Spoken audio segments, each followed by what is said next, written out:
오늘 말씀의 제목이 뭐죠? 벳세메스로 올라가는 법궤입니다.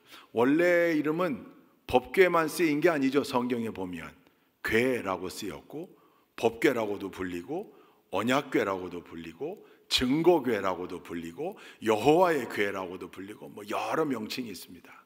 근데 우리에겐 법궤라는 단어가 더 친숙합니다. 근데 아이러니컬하게도 이 명칭으로 검색해 보면 법궤라고 쓰여진 횟수가 제일 적어요. 근데 그럼에도 불구하고 우리 기억 속에 이 궤를 법궤라고 부르고 기억하는 이유는 아마 그 법궤 안에 담겨 있는 내용물 가운데 하나가 십계명이 기록된 두 돌판, 아마 이게 더 강렬하게 우리에게 남아 있어서 늘 우리가 하나님의 법을 담은, 왜냐하면 십계명이 하나님으로부터 모세가 받은 613개 율법의 엑기스잖아요. 그 수많은 율법 가운데 그 압축해서 하나님이 직접 새겨주신 돌판, 그걸 거기다 넣어놨거든요. 뿐만 아니라 히브리서에 보니까 이거 외에도 두 개가 더 있더라. 하나는 만나를 담은 돌 항아리가 있고 또 하나는 아론의 쌍난 지팡이. 근데 만나와 아론의 쌍난 지팡이는 법궤 앞에서 이런 표현들이 나와서 조금 논란이 있지만 지난 시간 수요 예배 드리면서 이동할 때는 안에 넣었을 테고 다시 성막에 안치할 때는 앞에 꺼내놨을 거다. 늘 보일 수 있게. 사실은 이 법궤가 중요한 건 그 안에 담긴 내용물이 중요하죠. 그러나 내용물보다 훨씬 더 중요한 게 있다고 그랬어요. 그게 뭐죠? 법궤 뚜껑. 법궤 뚜껑 그 위 두 그룹 케루빔, 두 천사가 날개를 뻗고 있는 조각이 그 위에 있는데 그 가운데 법궤 뚜껑의 겉면, 그걸 뭐라고 부른다고요? 속죄소라고 부른다고요. 왜 속죄소라고 부르는가? 때로는 시은좌, 하나님 은혜의 보좌, 이렇게 부르는 이유가 뭔가? 그 그룹 날개 사이 거기에 하나님이 임재하시겠다. 하나님이 거기 강림하셔서 이스라엘 백성들을 만나 주시겠다 한 겁니다. 그러니까 이 법궤 뚜껑 그 위가 너무너무 거룩한 장소가 되고 법궤가 얼마나 중요한 성물인가를 알 수 있게 되는 거죠. 성막에 안치되어 있는, 성막에 쓰여진 수많은 성물들 중에 가장 중요한 성물이 법궤입니다. 왜 그렇습니까? 그 위에 하나님이 임재하시기 때문입니다.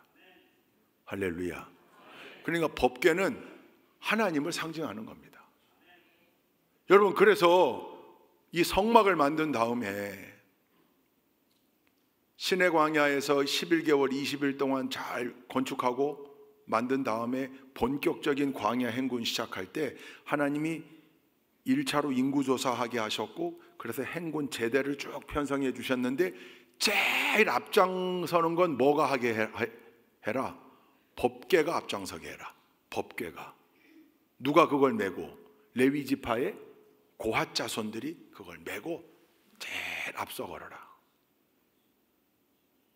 그게 뭘 뜻한다 그랬어요? 하나님이 우리를 인도하신다. 하나님이 우리 앞서 행하신다. 왜냐하면 법궤 그 두 그룹 날개 사이에 하나님이 임재하심으로 법궤 자체가 하나님을 상징하는 거거든요. 우리를 만나주시는 하나님을 상징하는 게 법궤거든요. 그러니까 법궤를 제일 앞장 세웠던 이유는 내가 너희를 끌고 간다. 내가 너희를 인도한다. 내가 너희 앞서 행하니 나를 따라오너라. 할렐루야. 그리고 가다가 수경지를 편성할 땐 성막을 먼저 치고, 성막을 친 다음에 지성소에 이 법궤를 안치하고, 그리고 동서남북으로 3개의 지파씩 수경지를 편성하게 해서 200만이나 되는 이스라엘 백성들의 어마어마한 진 한가운데 성막이 있었고 그 한가운데 법궤가 있었다. 그 말은 우리 가운데 하나님이 거하신다. 우리 안에 하나님이 거하신다. 이걸 상징하는 거라고 했잖아요. 그러니까 법궤는 너무도 중요한 것. 이스라엘 백성들에게 있어서 이 법궤는 곧 하나님이었습니다.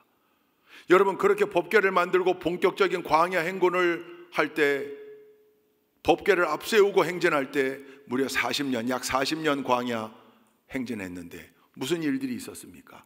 하나님의 인도하심 따라, 즉 하나님을 앞세우고 그 뒤를 따라 걸을 때 놀라운 역사들이 일어났습니다. 하나님이 불기둥으로 구름기둥으로 직접적으로 그들을 인도해 주셨고, 만나를 먹게 했으며, 만나가 물린다고 했더니 메추라기도 보내주셨고, 40년간 입었던 의복과 신발이 헤어지지도 않았고 부르트지도 않았다 그랬습니다. 뿐만입니까? 그렇게 가는 여정 가운데 만났던 수많은 이방 족속과의 전투에서 늘 승리했습니다. 그러니까 이 40년 광야 생활은 법궤를 앞세우고 하나님이 임재하심을 눈으로 확인했던 시간들입니다. 먹고 사는 문제가 해결되어지고, 먹는 문제, 입는 문제, 신는 문제도 해결되어지고, 이방 족속과의 전투에서도 늘 승리했고, 드디어 약속의 땅 가나안 목전에 도착했을 때 그들이 만났던 요단강, 최후의 장애물, 그 요단강도 하나님이 멈추게 해주셨는데, 언제 멈추게 해주셨냐?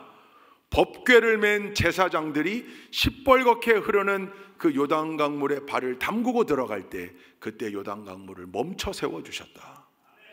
법궤를 앞세울 때 요단강을 건너갑니다. 요단강 도하작전이 승리한 겁니다. 그리고 들어가서 처음으로 만난 어마어마한 성읍, 난공불락의 여리고성, 어떻게 무너뜨립니까? 법궤를 앞세우고 걸었을 뿐입니다. 6일 동안 여리고성을 돕니다. 하루에 한 차례씩. 그리고 7일째 되는 날 7번 돌았고, 7번째 제사장 내의 나팔 신호에 따라 소리를 지를 때 여리고성이 무너졌다 그랬습니다. 늘 법궤를 앞세우고 나갈 때 경험했던 일들입니다. 그러니 여러분, 이스라엘 백성들에게 이 법궤는요, 너무너무도 소중한 보물이었을 겁니다. 그렇게 여호수아를 앞세워 7년 동안의 가나안 정복 전쟁도 다 승리해내고 땅을 분배받은 이후에 여호수아가 110세에 죽고 후계자가 안 세워집니다. 그래서 뒤이은 시대가 바로 사사시대인데, 여러분이 사사시대는 사사기 핵심 구절이죠. 저들에게 왕이 없으므로 저희가 다 자기 소견에 옳은 대로 행하였더라. 지멋대로 살았다 그 말이에요. 자행자제하며 살았다. 그래서 사사기 사이클을 우리가 잘 알고 있잖아요. 여러분, 사사기에 기록된 사사는 아니지만 사무엘 상으로 넘어오면 등장하는 엘리라고 하는 제사장이 사사이기도 했습니다. 성경 기록에 보면. 그게 이제 사무엘상 1장부터 시작이 되죠. 오늘 우리가 6장 말씀, 그것도 7절부터 본문을 읽었는데, 사실 그 앞에 있는 부분을 좀 이해해야 돼요. 사무엘상 1장부터 엘리 제사장과 사무엘 탄생의 이야기가 나오고, 엘리 제사장의 두 아들 홈니와 비느하스의 이야기도 나오고, 그 이야기들이 이어지다가 4장에 가서 이스라엘과 블레셋이 전투하는 장면이 나옵니다. 블레셋은 아벡에 진쳤고 이스라엘은 에벤에셀에 진쳤다, 그렇게 나오는데, 사실 이 에벤에셀이라는 단어는 그 뒤에 7장 가면 나오는 사건이에요. 근데 이제 후에 일을 다 겪은 다음에 나중에 기록한 거니까 그걸 에벤에셀이라고 기록했는데, 에벤에셀은 여러분 잘 아는 대로 기념비의 이름입니다. 하나님이 여기까지 우리를 도우셨다. 한번 읽어볼까요? 7장 12절. 예, 함께 읽습니다. 시작. 사무엘이 돌을 하나 가져다가 미스바와 센 사이에 놓고 우리가 여기에 이르기까지 주님께서 우리를 도와주셨다 하고 말하면서 그 돌의 이름을 에벤에셀이라고 지었다. 돌 이름 기념비의 이름이에요. 근데 훗날 이게 지명이 된 거죠. 미스바와 센 사이에. 이스라엘은 거기에 진치고 블레셋은 아벡에 진쳤습니다. 왜냐하면 당시 이스라엘을 가장 위협했던 이방 족속이 블레셋이었기 때문입니다. 전투가 벌어집니다. 결과가 어떻게 됩니까? 블레셋이 이깁니다. 그때 4,000명의 이스라엘 군사가 죽었다고 그랬습니다. 이스라엘 백성들이 충격을 받습니다. 우리가 이겨야 되는데 왜 우리가 패배했는가? 왜 이렇게 4,000명이나 되는 동료가 죽었어야 하는가? 그럼 이걸 서력해야 될 터인데 어떻게 하면 좋겠는가? 그때 나온 아이디어가, 우리 조상들이 40년간 승리하며 살았던 비결, 법궤를 앞세우고 나갈 때 연전연승했다. 가나안 정복전쟁 다 승리하지 않았는가? 그래, 지금 실로에 엘리 제사장 곁에 있는 그 법궤를 가져오자. 법궤를 앞세우고 나가면 우리가 승리할 수 있을 거다. 그래서 사람을 보내어 엘리 제사장이 실로에 가지고 있던 법궤를 가지고 옵니다. 성경에 보면 그 두 아들 홈니와 비느하스가 법궤 곁을 지켰다 그랬습니다. 자, 이제 법궤를 앞세우고 나가니 여러분, 법궤가 돌아올 때 성경에 보면 이스라엘 사람들이 어마어마하게 함성을 질렀다. 그 소리가 블레셋 군사들의 귀에 들렸고 그들이 쫄았다 그랬습니다. 왜냐하면 블레셋도 예전 이스라엘 선조들이 그 법궤를 앞세우고 어떻게 싸웠는지, 그 결과가 어떠했는지를 잘 알고 있었기 때문에 블레셋이 위축되었다. 그러나 그들은 죽기 살기로 싸우기 시작했고 붙었는데, 법궤를 앞세웠으면 그 조상들이 경험했던 대로 승리했어야 될 터인데 이게 웬일입니까? 집니다. 법궤를 가지고 나가 싸우기 전 1차 전투에서는 4,000명이 죽었는데요, 2차 전투에서는요 4만 명이 죽습니다. 뿐만입니까? 그 법궤를 빼앗깁니다. 실로에 있는 엘리 제사장이 전령으로부터 이 소식을 듣습니다. 두 아들 홈니와 비느하스가 전사했다는 소식도 듣습니다. 전투에 패배했다는 소식을 듣습니다. 그리고 법궤를 빼앗겼다는 충격적인 소식을 듣습니다. 그때 엘리 제사장이 의자에서 떨어져 죽었다. 근데 거기 보면 나이도 많았어요. 98세였고 몸이 비대했다. 그래서 이게 몸이 비대하면 안 됩니다. 특히 제사장들이 몸이 그렇게 나와요. 성경에 원인 중에 하나가 비대하여 넘어져 목이 부러져 죽습니다. 뿐만입니까? 며느리, 비느하스의 아내였던 며느리가 자녀를 출산하고 죽습니다. 본인도 죽고 두 아들도 죽고 며느리도 죽고, 그래서 이 엘리 가문이 몰락하는 거예요. 비극적인 소식. 근데 엘리 가문의 몰락뿐만이 아니라 이스라엘이 법궤를 가지고 나가 싸웠는데도 불구하고 패배했다. 여러분, 이스라엘의 치욕적인 역사죠. 자, 이스라엘 군과의 전투에서 승리하고 4만 명이나 무찌르고 이스라엘이 그렇게 보물로 여기는 법궤를 빼앗아온 블레셋 입장에서는 역사적 쾌거죠. 잔치가 벌어집니다. 그리고 그 법궤를 어디에 갖다 놓느냐? 자기들이 섬기는 다곤 신상을 모신 다곤 신전에 갖다 놓습니다. 여러분, 고대 근동 지역뿐만 아니라 고대 사회에서는 전부 다 부족 간의 전투는 자기 부족들이 섬기는, 자기 민족들이 섬기는 신들과의 전쟁으로 여겼습니다. 여러분, 애굽 땅에서 탈출해 나올 때 그 애굽 땅에 몇 번의 재앙이 내려집니까? 10번의 재앙이 내려지죠. 첫 번째 재앙이 뭔지 기억하십니까? 피의 재앙입니다. 나일 강물이 전부 피로 변합니다. 그 다음에 개구리, 우박이, 온갖 재앙들이 벌어집니다. 10번째 마지막 재앙은 뭡니까? 우리가 너무나 잘 알죠? 장자의 죽음의 재앙입니다. 여러분, 이 10번의 재앙이 어떤 의미가 있습니까? 이게 신들의 전쟁이라는 의미가 있습니다. 이스라엘 민족이 섬기는 야훼 신, 여호와 신과 애굽이 섬기는 수많은 신들, 그 가운데 나일강 신, 나일 신부터 시작해서 수많은 신들을 하나하나 격파해 나간 겁니다. 도장 깨게 한 겁니다. 그리고 결국은 생명을 주관하는 마지막 장자의 죽음의 재앙을 보여주며 하나님만이 살아있는 생명의 주관자라는 걸 보여주고 나온 거예요. 이게 신들의 싸움이에요. 이들이 법궤를 빼앗아 온 법궤를 다곤 신전에 갖다 놓은 이유가 뭡니까? 다곤 신이 이겼다 그 말이죠. 자기들이 섬기는 다곤 신이 야훼를 이겼다. 그리고 자랑스럽게 갖다 놨는데 그 다음날 아침에 가보니 어떻게 돼 있더라는 거예요. 그 다곤 신상이 누워 계시더라. 앞으로 넘어져 얼굴을 땅에 박고 있었다. 원산 폭격하고 있었던 것 같아요. 깜짝 놀라 이들이 다곤 신상을 바로 세우고 그 다음날 아침에 또 가보니 이번에도 또 쓰러져 있는데 이번에는 머리가 잘라지고 손목이 잘라진 채로 그 머리와 손목은 신전의 문지방 위에 나뒹굴고 있고 비참한 모습으로 다곤 신상이 쓰러져 있더라. 충격인 거죠. 이게 도깨비 방망이 보물인 줄 알았는데 두려운 일이 벌어지기 시작한 겁니다. 뿐만입니까? 그 아스돗, 그 다곤 신전에 모셨던 그 아스도 땅에 엄청난 독종이 창궐하기 시작하면서 수많은 사람들이 죽어나가는 겁니다. 그래서 성경에 보면 아스돗에 있던 그 다곤 신상을, 아스돗에 있던 법궤를 어디로 옮깁니까? 가드로 옮깁니다. 가드로. 근데 가드에 똑같은 일이 벌어져요. 엄청난 독종이 창궐하고 사람들이 죽어나갑니다. 가드에 가지고 간 법궤를 다시 에그론으로 또 옮깁니다. 근데 에그론도 마찬가지예요. 여러분, 두려운 일이죠. 이게 7개월 동안 있었던 일이에요. 그 에그론에서 블레셋의 전 방백을 소집합니다. 비상대책회의를 합니다. 어찌해야 되겠는가?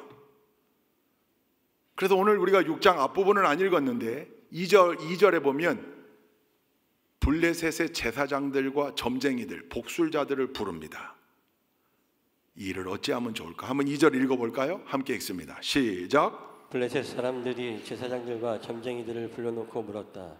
우리가 이스라엘 신의 궤를 어떻게 해야 좋겠습니까? 우리가 그것을 어떤 방법으로 제자리에 돌려보내야 하는지 알려주십시오. 자, 이 얘기를 물어보고 난 다음에 대답으로 주어진 부분부터 시작되는 게 오늘 우리가 읽은 본문입니다. 7절부터. 그때 이들이 내어놓은 속건 제물도 준비하고 모두 있지만 중요한 부분이 7절에 나옵니다. 이들이 해결책으로 내놓은 겁니다. 7절 한번 읽어보겠습니다. 7절 시작. 그러므로 이제 새로 수레를 하나 만들고 아직 멍에를 메어본 일이 없는 어미소 2마리를 끌어다가 그 수레에 메우고 그 송아지들은 메어서 집으로 돌려보내십시오. 암소 2마리, 젖이 새끼가 있는, 그러니까 젖을 물리는, 새끼 난 지 얼마 안 되는 암소죠. 근데 이 두 암소는 멍에를 메어본 적이 없는 암소예요. 이 2마리로 하여금 수레를 끌게 하고 그 위에 법궤를 실어 베세메스, 이스라엘 땅입니다 로 보냈더니 오늘 본문에 보면 어떻게 됩니까? 소들이 울면서, 왜 울었어요? 새끼 때문에 울면서. 근데 좌로나 우로나 치우치지 않고 곧장 베세메스로, 여러분 에그론으로부터 베세메스는요 12.8km 정도 떨어져 있어요. 동쪽으로. 그 12.8km를 그 두 암소가 수레를 탁 끌고 안전하게 베세메스로 도착했다. 베세메스 사람들이 법궤가 그렇게 돌아오는 걸 보고 기뻐하며 환호했고, 블레셋의 방백들은 그걸 따라가며 지켜봤다. 도착한 법궤를 확인하고 수레를 쪼개어 가지고 장작을 만들고 끌고 온 암소 2마리를 제물 삼아 이스라엘 베세메스 사람들이 하나님께 제사를 드렸다. 그걸 다 목격한 블레셋 방백 5은 자기 나라로 돌아갔다. 이게 오늘 본문입니다. 여러분, 이 본문 가지고 전통적으로 여러분 어디에 집중했냐면 두 암소의 모습에 집중합니다. 그 두 암소가 법궤를 끌고 새끼와 생이별을 하며 그 아픔 가운데 눈물을 흘리며, 그러나 가야 할 사명은 베세메스니 베세메스로 좌로나 우로나 치우치지 않고. 여러분, 우리가 늘 기도하죠. 좌로나 우로나 치우치지 않고. 이거의 대표, 이런 표현이 성경에 10몇 군데 나와요. 근데 대표되는 장면이 오늘 여기 장면하고 그 이전에 여호수아. 너는 좌로나 우로나 치우치지 말고 언제나 그 율법책에 기록된 대로 다 지켜 행해라. 그래서 우리도 기도할 때 하나님 언제나 우리가 좌로나 우로나 치우치지 않고, 그 골프 칠 때도 늘 그렇게 기도하죠. 하나님 좌로나 우로나 공에 가지 않고 늘 곧장 가게 해주십시오. 늘 우리가 잘 쓰는 표현인데 이게 암소들이 그렇게 갔다 그 말이에요. 그러니까 이 장면을 보고 전통적으로는 이 베세메스로 법궤를 끌고 갔던 2마리 암소에 집중해서 많이 해석했습니다. 가능한 해석이고 유익한 해석이기도 한데, 근데 본질적으로는 좀 부자연스러움이 있습니다. 왜?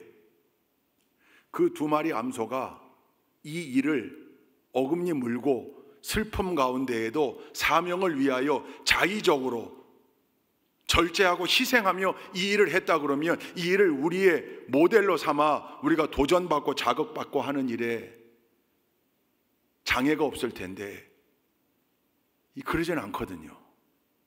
가능한 해석이고 유익한 해석이지만 하나님이 이 사건을, 이 본문 스토리를 성경 가운데 기록해 놓으신 이 일, 그리고 이 일을 통하여 우리가 묵상해야 될 귀한 교훈이 여기에 집중되어져야 하는가?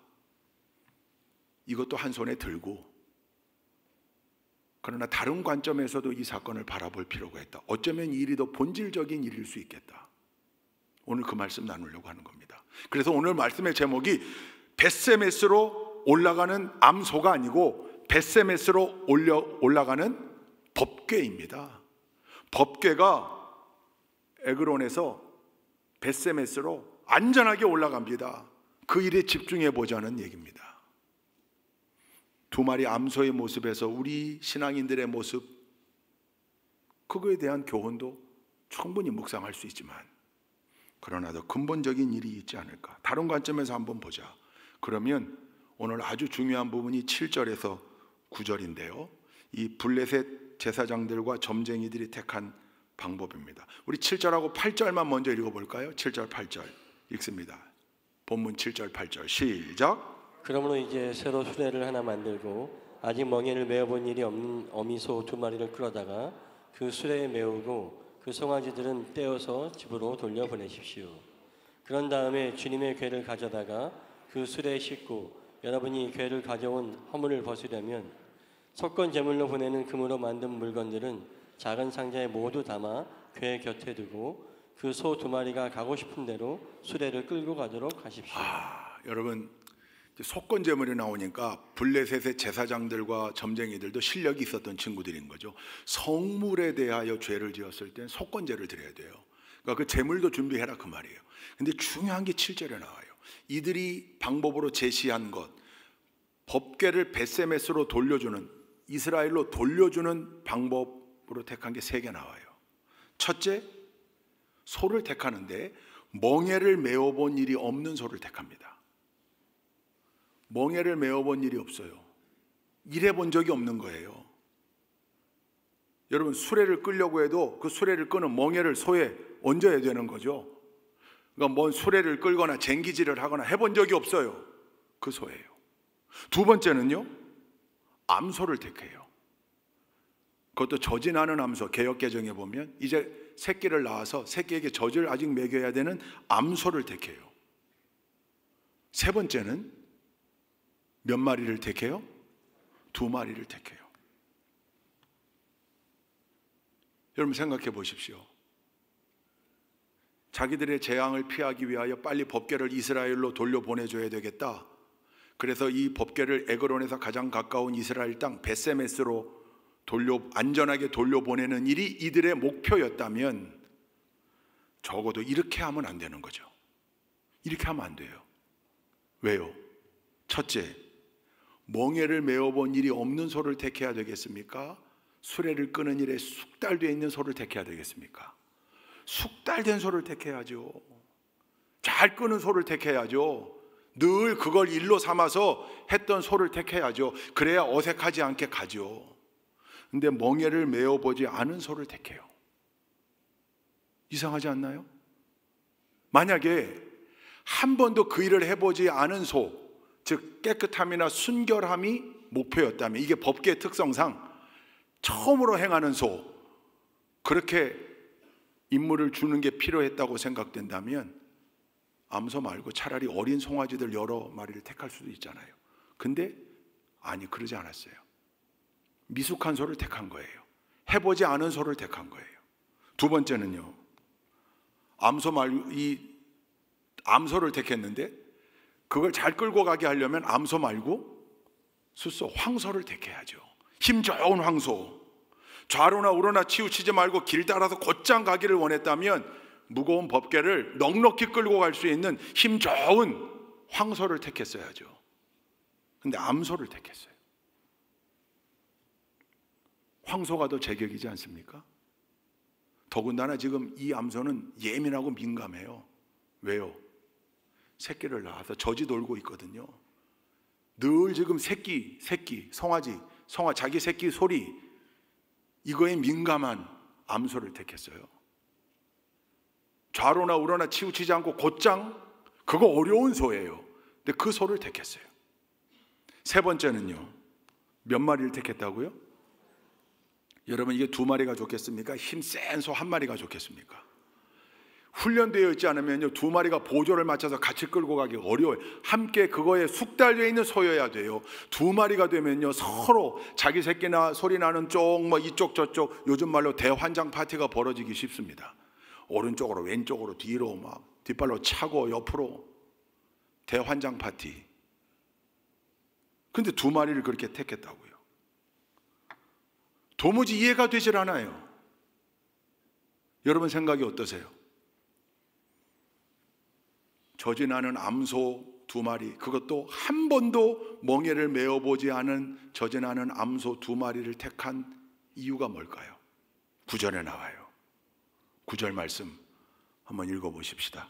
시작. 두고 보다가 그 소가 그 궤가 본래 있던 지역인 벳세메스로 올라가면 이렇게 큰 재앙은 그분이 직접 우리에게 내린 것입니다. 그러나 소가 다른 곳으로 가면 그것은 그분이 우리를 친 것이 아니라 우리가 우연히 그런 재앙을 당한 것임을 알 수 있습니다. 무슨 말입니까? 여러분, 블레셋 제사장들과 복술자들, 점쟁이들이 아는 소리 했습니다. 점쟁이들이, 무속인들이, 용한 무속인들은 아는 소리 한다니까요. 그러나 부분만 보는 거죠. 부분만. 그러니까 이들은 아는 소리를 했으나 믿음은 없는 거예요. 하나님의 존재를 인정하고 싶지 않은 마음도 있는 겁니다. 자기들이 섬기는 다곤신이 더 우선한다는 걸 아직도 붙잡고 싶은 거예요. 그러니까 하나님을 지금 테스트해 보는 겁니다. 어떻게 해요? 만약에 이런 조건으로, 이거 마치 그 경마의 핸디캡 경주 같은 거잖아요. 그냥 주렁주렁 무겁게도 해놓고 벳세메스로, 그러니까 이 제사장들과 점쟁이들은 속으로 가지 마라, 가지 마라, 가지 마라, 가지 마라, 가지를 마라. 나를 위해 다곤신 붙잡고 싶은 거죠. 그리고 이 법궤가 뒤집어지고 대환장 파티가 일어나기를 원하는 마음이었겠죠. 아이, 우연히 생긴 거야 이거. 그런 마음으로. 근데 이런 조건을 부여했음에도 불구하고 법궤가 벳세메스로 곧장 간다면 이건 우리에게 생겨난 재앙은 누가 내린 거다? 하나님이 내린 거다. 여러분, 이 말씀의 핵심은 저는 오히려 여기 있다고 봐요. 우연히 생겨난 일이 아니에요. 공교롭게 생겨난 일이 아니에요. 법궤를 모욕한, 하나님의 백성들을 모욕한, 그리고 야훼의 이름을 모욕한, 법궤를 다곤 신상 앞에 갖다 놓고 자기들의 승리를 외친 그들을 향한 하나님의 분노였습니다. 그럼 이스라엘 백성들에게는요? 여러분, 이스라엘 백성들이 법궤를 가지고 와서 앞세우고자 했던 게 진정한 믿음의 표현이었다면 거기는 승리가 있었겠죠. 근데 이스라엘 백성들은 중심은 없는 채, 믿음은 없는 채, 자기 선조들이 경험했던 그 경험을 가지고 와서 그저 법궤를 하나의 부족으로 삼은 겁니다. 하나님의 임재의 상징인 거룩한 성물을 일종의 부족으로 전락시켜버린 겁니다. 거기 하나님이 진노하셔서 법궤를 빼앗기게 했는데, 여러분, 법궤를 빼앗긴 일은요, 하나님께도 치욕적인 일이고 모욕적인 일입니다. 그러나 그 일을 그저 감내하신 겁니다. 7개월 동안. 누구를 위하여? 이스라엘 백성들을 위하여.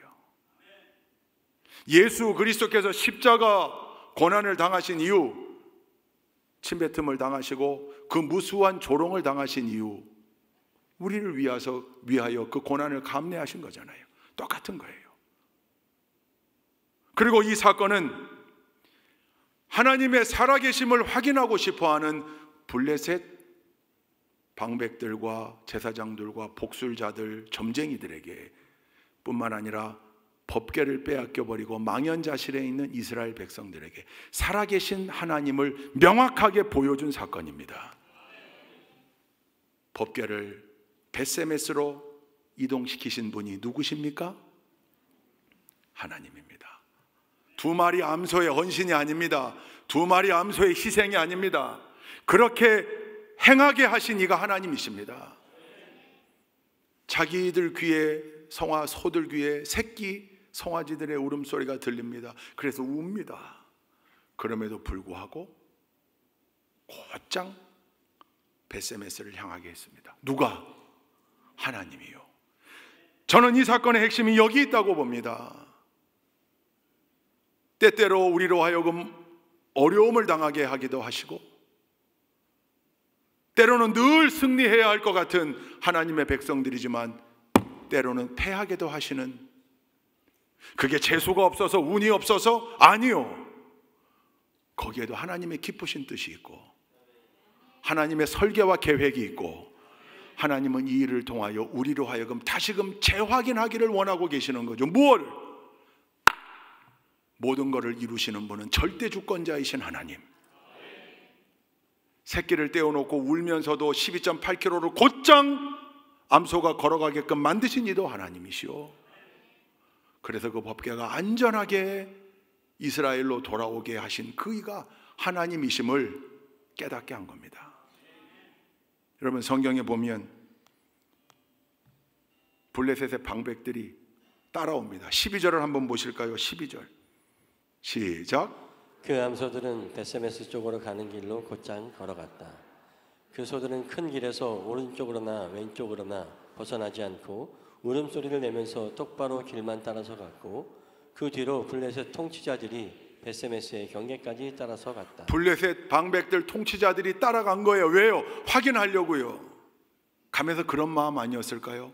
뛰어라, 뛰어라, 뒤집어라, 뒤집어라, 뒤집어, 유턴해, 유턴해, 돌아와, 그런 마음 아니었을까요? 그러나 속절없이 두 암소는 하나님의 강권적인 역사 아래 벳세메스로 곧장 갑니다.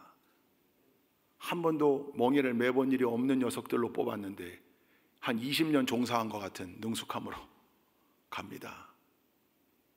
그걸 끝까지 따라가면서 관찰한 거죠. 뿐만입니까? 16절에도 나옵니다. 오늘 마지막 절이죠. 함께 읽습니다. 시작. 블레셋의 다섯 통치자들도 이것을 다 보고 나서 그날로 에그론으로 돌아갔다. 그 앞에 뭐가 있냐면 하나님께 제사 드리는 장면이 나와요. 그것까지 다 보고 이제 완전히 끝났잖아요. 완전히 끝난 모든 완료된 그 사건의 완료를 보고 자기들 땅 에그론으로 돌아갔다. 어떤 마음으로요? 가면서 뭐라고 중얼거렸을까요? 하나님은 살아계신다. 모가지가 부러졌던 자기들의 다곤 신상, 그럴 만한 이유가 있었다. 여러분, 하나님은 이 일을 이스라엘 백성들에게도 깨닫게 하셨고 이방 사람들인 블레셋 사람들에게도 이 일을 보여주셨습니다. 저는 이 벳세메스로 반환되어져 왔던 법궤 사건의 가장 중요한 포커스는 여기에 맞춰져야 한다고 봅니다. 일부러 어려운 조건을 넣어 돌려보내 봤지만, 그러니까 블레셋은 기쁜 마음으로 돌려보낸 것 아니고 두려운 마음으로 돌려보낸 것도 아니에요. 아마도 자기네가 당하는 어려움은 우연이라고 그렇게 말하고 싶은 레퍼런스가 필요했을 거예요. 그런데 하나님은 그 위에 천만에 모든 것을 딱 쥐어 잡으시고 그대로 걸어오게 했고 돌아오게 했고 결국 법궤는 제자리를 찾아오게 했습니다. 그리고 이스라엘 백성들에겐 이게 귀한 레슨이 됐습니다. 법궤 자체가 신통방통한 도깨비방망이가 아니라 하나님이 하시는 거구나. 하나님이 자동차 룸미러에 십자가 목걸이 10개씩 걸어놔도 때로는 사고 납니다. 성경책 들고 예배당 오는 길에 넘어질 수 있습니다. 믿음의 여정 위에 법궤를 빼앗기고 패배하는 것 같은 아픈 사건들을 만날 수 있습니다. 그러나 좌절하거나 절망할 필요 없습니다. 하나님은 거기에 갇혀 역사하시는 하나님이 아니라 이 모든 것을 다 이끄시는 하나님, 통치하시는 하나님. 그러니 오늘 말씀의 제목처럼 벳세메스로 올라가는 법궤, 누구로 인하여? 하나님으로 인하여, 하나님의 역사하심 속에. 여러분, 그 절대 주권자 되시는 하나님이 놀랍게도 내 아버지가 되십니다. 그분이 참으로 부족하고 미약한 저희들을 하나님 자녀로 삼아 주셨으니 여러분, 이 얼마나 놀랍고 감격스러운 일입니까? 우리가 어떤 존재요? 우리 아버지 되시는 하나님이 어떤 존재인가? 여러분, 다시금 재확인하는 이 시간이 될 수 있기를, 그리고 분명히 그 하나님 바라보며 의지하며 언제나 승리하며 사는 우리 모두가 될 수 있기를 주님의 이름으로 축원드립니다. 한 가지만 더 하자면, 이렇게 돌아온 법궤를 가지고 이스라엘이 뭐 했다고요? 제사 드렸다고요. 끌고 온 2마리 암소를 제물 삼아 하나님께 번제와 다른 제사, 예배 드렸다, 그 말입니다. 절대 주권자이신 하나님을 재확인하며 뭐 했다고요? 예배했다고요. 예배의 자리가 그런 자리입니다. 예배의 자리가 내 아버지 되시고 이 모든 것을 주관하시고 이끌어 가시는 우리의 절대 주권자 되시는 하나님을 바라보고, 그 하나님과 나와의 관계가 아버지와 자녀의 관계요, 하나님과 하나님의 언약 백성의 관계라는 사실을 늘 재확인하는 자리가 이 자리입니다. 법궤를 끌고 오느라고 수고한 암소들은 뭐가 됩니까? 능히 제물이 됩니다. 여러분, 우리가 늘 하나님께 산 제물이 되어야 합니다. 그게 로마서 12장 1절에 이렇게 표현되어 있습니다. 그러므로 내가 하나님의 자비하심으로 너희를 권하노니 너희 몸을 하나님이 기뻐하시는 거룩한 산 제물로 드리라. 이는 너희가 드릴 영적 예배니라. 이게 개역개정 버전의 암송 말씀이고요. 세 번역으로 한번 읽어보십시다. 세 번역으로 시작. 형제 자매 여러분, 그러므로 나는 하나님의 자비하심을 힘입어 여러분에게 권합니다. 여러분의 몸을 하나님께서 기뻐하실 거룩한 산 제물로 드리십시오. 이것이 여러분이 드릴 합당한 예배입니다. 할렐루야. 여러분, 우리 좋은 교회를 이야기할 때 늘 살아있는 예배를 드리는 교회, 예배가 살아있는 교회, 언제나 예배가 우선인 교회. 할렐루야. 왜 그렇습니까? 여러분, 예배가 이 절대 주권자이신 하나님과 우리의 관계를 재확인하는 시간이라니까요. 언약을 갱신하는 시간이라니까요. 그러니까 예배 없는 봉사, 예배 없는 헌신, 예배 없는 성경 공부 있을 수 없습니다. 예배 없는 성경 공부? 여러분, 그건 머리만 키우는 지식 공부일 뿐이죠. 예배 없는 봉사? 아니요, 그건 늘 번아웃 되게 돼 있습니다. 고갈되게 돼 있습니다. 예배 없는 헌신? 그거 자기 체면 때문에 하는 짓입니다. 늘 예배가 우리의 몸을 거룩한 산 제물로 드리는 이 행위, 그 1번이 예배입니다. 그러니 예배의 자리에 와야 하고, 예배 가운데 하나님 말씀에 귀 기울여야 하고, 찬송과 기도로 하나님을 영화롭게 해야 하고, 하나님이 부어주시는 새 은혜를 갈망하며 오늘도 여러분 충전하여 또 여러분 삶의 자리로 돌아가야 되는 것 아닙니까? 이 예배의 자리를 어찌 놓칠 수 있겠습니까? 베세메스로 올라가는 법궤를 바라보면 늘 이 사건의 마지막 종결이 제사로 끝났다. 예배가 있었다. 절대 주권자이신 하나님을 바라보며 예배를 통해 몰랐던 하나님의 놀라운 은혜를 다시금 상기해내고 깨달으며 그 은혜의 장중에 붙들림 받은 복된 삶을 살아가는 우리 좋은 교회 모든 동역자들이 다 되시기를 주님의 이름으로 축원드립니다. 기도하시겠습니다. 좋으신 하나님, 벳세메스로 돌아왔던, 벳세메스로 올라갔던 법궤의 사건을 바라보며 살아계신 하나님, 절대 주권자이신 하나님을 다시금 재확인합니다. 예배를 통하여 늘 그 하나님 바라보게 하시고, 그 하나님께 영광 돌리게 하시고, 그 하나님의 세미한 음성에 귀 기울이게 하옵시며, 예배를 통하여 늘 귀한 언약이 갱신되어짐을 체험하게 하시고, 예배를 통하여 하나님께서 절대 주권자임을 다시금 고백하고, 그 하나님의 능하신 손 아래에서 살아가는 우리 좋은 교회 모든 성도들이 될 수 있도록 인도하여 주옵소서. 예수 그리스도의 이름으로 기도 올리옵나이다. 아멘.